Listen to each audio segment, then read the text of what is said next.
میں نے تو صرف اتنی عرض کی تھی کہ ایف آئی اے کے ایک اسسٹنٹ ڈائریکٹر ایاز کو جی ایچ کیو میں بلا لیں اور اس سے سچ اگلوائیں کہ کس کے کہنے پر پاکستان کے سینیٹر کے ایک ٹویٹ کرنے پہ آپ نے مقدمہ دائر کیا.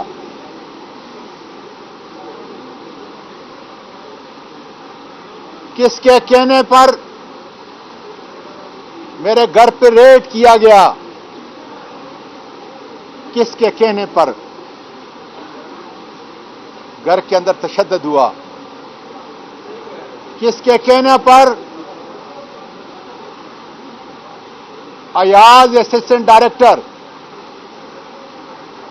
گاڑی چلا رہا تھا اور 3 نامعلوم شخصیات کون تھی جنہوں نے گھر سے لے کر سائبر برانچ اسلام آباد ایف آئی اے کے اس پولیس اسٹیشن تک 1 گھنٹہ، 1.25 گھنٹہ یا 1.5 گھنٹے کے عرصے کے اندر تشدد اور انسانی حقوق کی دھجیاں اڑا دیں. رستے میں کون سی جگہ انہوں نے مجھے اتارا، زبردستی بے لباس کیا، وہاں جو کچھ میں نے سنا،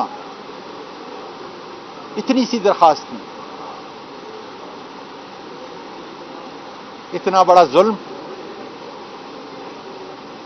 کیا پاکستان کا میری آرمی کی بچیاں اور بیویاں جو ہر گھر میں میری آواز کو سن رہی ہیں اپنی ماں کو اور اپنے باپ کو انصاف دینے کے لیے اٹھ نہیں کھڑی ہوں گی؟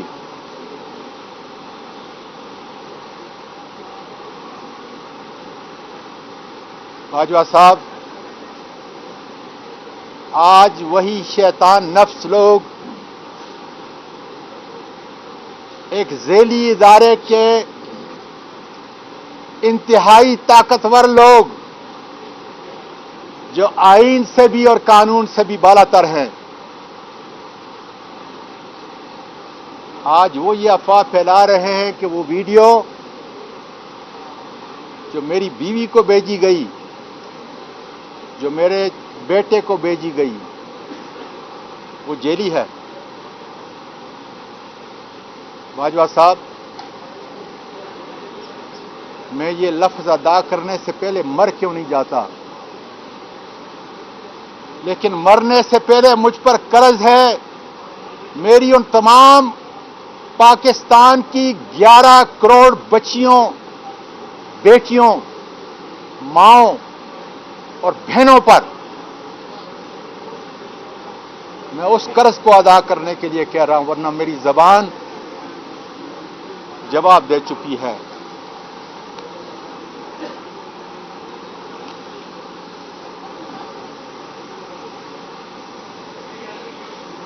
جو ویڈیو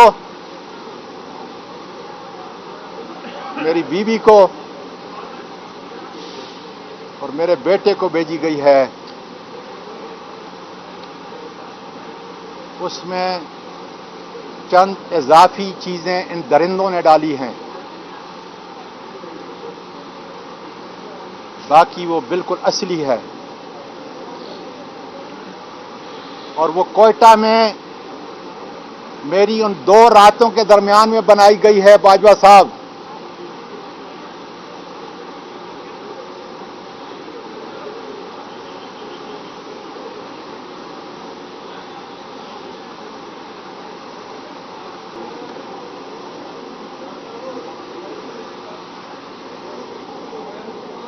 یہ ایک پاکستان کی ماں اور پاکستان کے ایک باپ کی کہانی ہے.